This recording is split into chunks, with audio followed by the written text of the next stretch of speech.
Well, let's take a look at what's going on below the surface of the meeting today between Zelenskyy and Sunak. The security and defence analyst, Professor Michael Clarke, is here with me at the big screen. Michael, good to see you, as always. Bit of a surprise, this visit. Zelensky's come away with more air support, not quite what he wanted, though. What was his reason for coming to the UK today? Yes, I mean, he said to Rishi Sunak, I'm sure, things he said on the telephone many times. They didn't need to meet to say the things they will have said. But he came again with this demand for air power. Now, the British are very sympathetic to this. There's certain things we can do, and we've said, announced today that Britain will establish a pilot training scheme, just as we're training infantry and so on. What they really want is the F-16. Now, we don't have F-16s, we don't run them here in this country, but there are many of them in Europe, and a lot of European countries want to give F-16s to Ukraine, but the Americans won't allow it because it's an American aircraft.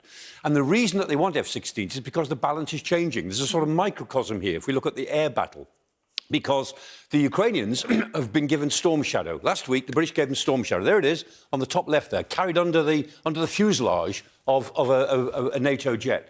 And Storm Shadow worked very well. It was announced on Thursday. It was in action by Friday. And the reason it was so effective is this, which is that this is the miniature air defence decoy. And this is another missile, American missile.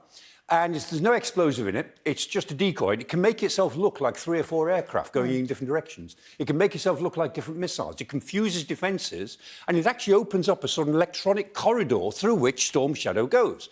So Storm Shadow plus this, very effective. So this is top-of-the-range military stuff from the West. And it works. Clearly it works, and we'll see a lot more of this in the days to come.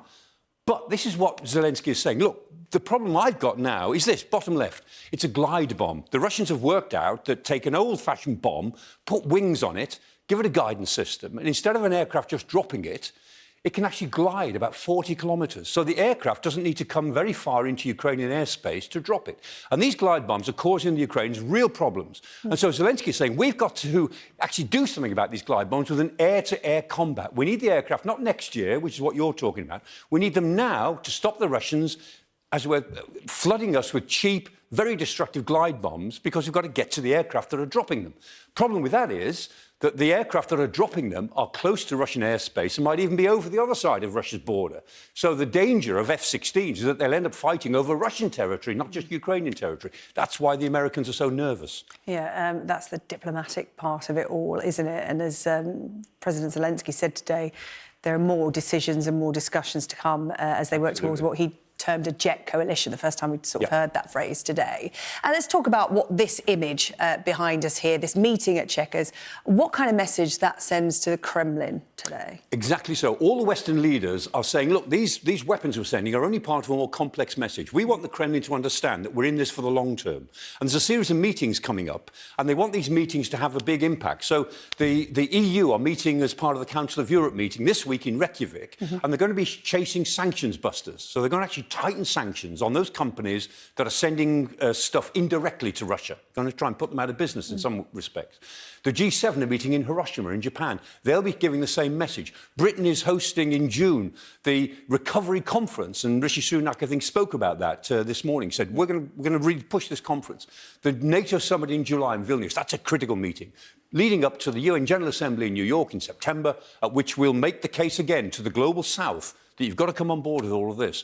So the diplomatic message behind all these weapons is actually that there's a big political push on to show that we are in this for the long term. We're not going to walk away from Ukraine in the short term.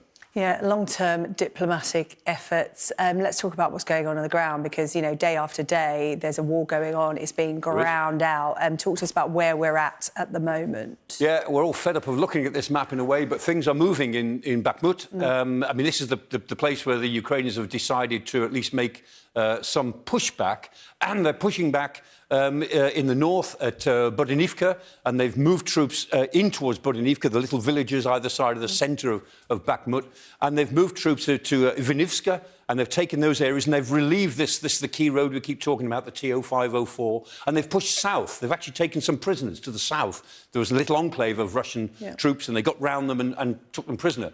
And so the Ukrainians are pushing north and south of Bakhmut, which will take some of the pressure off. But this isn't the main offensive. And the Ukrainians have said themselves, this is the prelude to the main offensive. They want to save Bakhmut for symbolic reasons, and they'll try to convince the Russians that they need, I'm sure, to reinforce Bakhmut.